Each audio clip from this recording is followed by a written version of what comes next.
So, hi everyone. This is Country Music News International. My name's Nigel Sharpe, and I am way over there in Australia today, talking to JD Reynolds. Hi, how are you? G'day, everybody. How are you? Yeah, there's a nice, cheerful smile from somewhere in Australia. Where are you again? Somewhere in Australia. Rural Australian country girl, I am. And you're on the East Coast somewhere, I think. Yes, I'm on the East Coast of Australia. Yeah. It's just inland, country girl on a property. It's good. It's nice and quiet. Where's the nearest big town? Good to get a lot of writing done. Beg your pardon? Where's the nearest big town to you? I think the biggest city would be Sydney. So I've got to jump in the 4x4 and, take a packed lunch and a few bottles of water, but I get there. Yeah, okay. So what I need to know is, what does JD stand for, apart from Jack Daniels? Everyone thinks it's Jack Daniels. That's right. JD is my nickname. I've had it for a very, very long time. It's okay. A family nickname, and so I just keep it under wraps. Okay. I won't delve any further then. No, it doesn't. It does stand for something. It's pretty cute though. Okay. It's a cute nickname, but I'll just keep it to myself. But I've always been known as JD to everybody. Cool. So let's talk about some music. Your most recent release is Whatever. Is that correct? Whatever. Tell me about that song, because I couldn't really work out the title or the meaning of the title from listening to the lyrics. I wasn't too sure about that. Okay. Explain it to me. So this particular song, Whatever, it was written on the way home from a big girls' night out. Uh-huh. So it was a true story. Friday night, or Friday evening, I should say, we were all around at my property, and we literally looked exactly like this, just jeans and our shirts and trucker caps, and we wanted to go into the big smoke. We wanted to go into Sydney and have a night out, but we couldn't be bothered getting dressed. So literally I said, whatever, let's just go as we are and see if we can get in somewhere. So we jumped in the 4x4s and we took off, and we got into a really nice fancy hotel. The bouncers were nice enough to let us in. We said, come on, we're just country girls, let us in. So we went in and we had a really, really good night. All the city girls were dressed up beautifully, stunning. And here we were, the country girls, just dressed down a little. But we danced all night, we had fun. So it really is a song about go out, do whatever you like, wear whatever you like, say whatever you like, and don't give a hoot about whatever anyone thinks of you, and you will have a really, really good night, because it's all about how we feel, and we're feeling good. And then on the way home from Sydney, we started, I just started thinking of our night out, and my friends know me well. They're all, hey, let's say JD's off with the birds, just let it be, she's writing something. And then the whole song just hit me like a bolt of lightning, and that's what the song is about. So it's kind of the lyrics kind of came to you first, or the whole song came to me just first. All of it. The entire song, I could hear the whole thing in my head, the lyrics, the melody. I could even hear the whole band behind me. That's the way I write. I'm a very, very unusual writer. It's a gift from God. It just hits me like a bolt of lightning. Okay. I tune out and then I snap back into reality, and I have songs in my head. Was that the same kind of thing when you wrote This Year? That was the previous release. It was. I had a year from hell. Everybody did.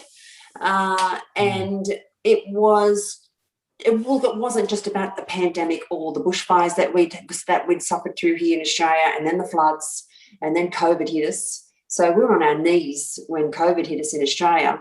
But it was all the little things that the pandemic bubbled up to the surface, the family issues, your friends. I think, you started questioning your own mortality and your friendships and your relationships with family members. So when I wrote This Year, I was in a mind frame. It was such an emotional roller coaster, 2020 for me. It was very, very up and down. But hey, I think that anyone who got through 2020 with their chin up and their life and it was a blessing. So, but this year it packs a powerful punch. It's a very powerful song, and I just sing my truth. it just all bubbled out. Yeah, I mean, listening to the lyrics, I mean, lyrically, it starts out, it really sounds quite bitter, you know, or it sounds like someone's pretty angry. But that's right. Yeah, I was angry. Yeah, but essentially, I mean, it's a song of hope, really, Absolutely. As I understood it. And I love that. I love the fact that you can hear that in the song, because yes, this year is a very emotional roller coaster of a song. It does start out bitter and it does start out angry and reflective. But underneath all of that, there is this massive, massive feeling of hope. Hope for a better year, hope for better things to come. So I'm really pleased that you can hear that underlying meaning of the message, because the message is hope. Yeah, well, it's a very powerful song. And I think Thank you. If anybody listens to that and is not moved by it, you know, they've been living under a rock for the last 12 months, I would think. Well, I appreciate that. Thank you very much. Yeah, it is. It's a powerful song. I was on a mission when I went to the studio to record that song. I wore my combat boots. I walked into the studio. The guys know how I work. I didn't want to speak to anybody. I just sent them a text message 10 minutes before I was to arrive at the studio and said, I am ready. Have that microphone hot. This is just going to be a one-take wonder. I'm feeling it. Record my warm-up session. Yeah, I was going to ask you about studio work. So, I mean, if you've, you know, like a song has kind of hit you, how does that work for you? I mean, where do you have to go to, you know, lay down tracks and all the rest of it? I have a little MP3 device that I carry around with me everywhere.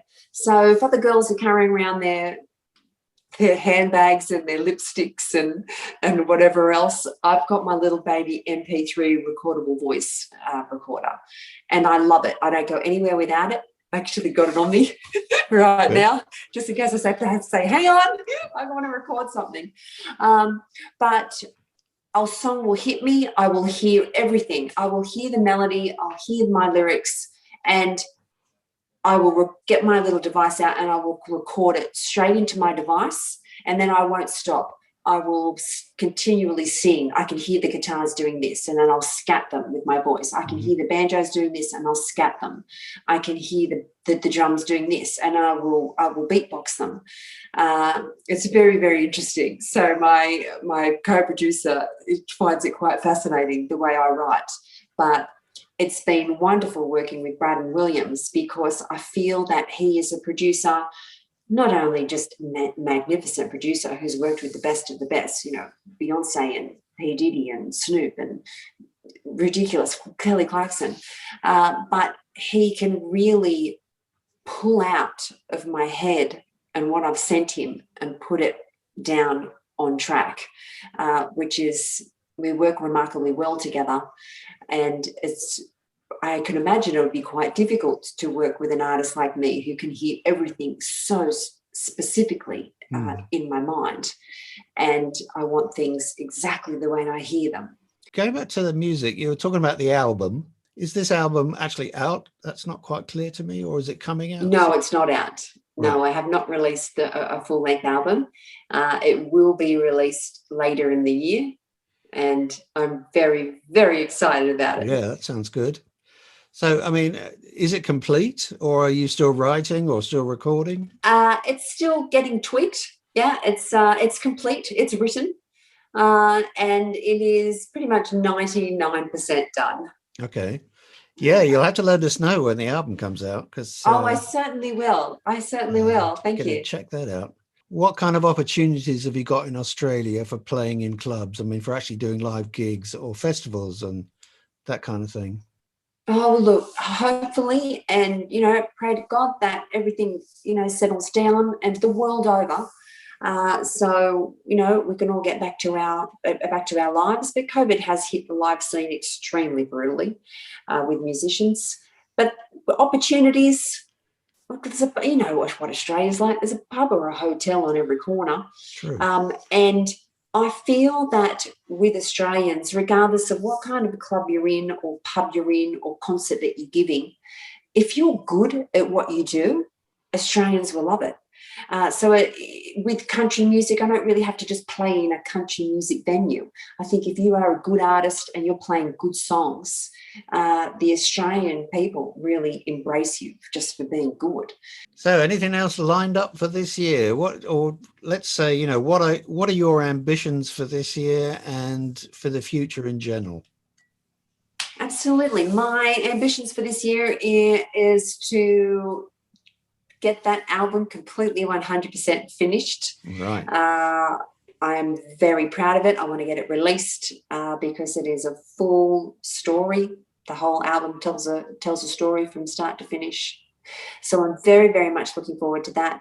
I'm looking forward to getting the response from my fans, and I'll probably I'd like to get it back on the road, Nigel. I really would. I love that connection with my fans on stage is where I feel the most at home. So I'd love to be able to, you know, get that happening, but we just can't plan at the moment. Well, we're at pretty much the end of the interview time anyway. I'd like to thank you very much for taking the time today to thank do you this interview so much with for us. having me. It was a pleasure. It was a pleasure speaking with you. It's we really appreciate it, you know, being able to sort of talk to people, you know, all around the world and being able to talk to them about country music. And that's the best thing. Yeah, it's fabulous. No, it's been a pleasure to speak with you, and it's been really nice to speak with a fellow musician. Thank you. So everyone, this is Country Music News International.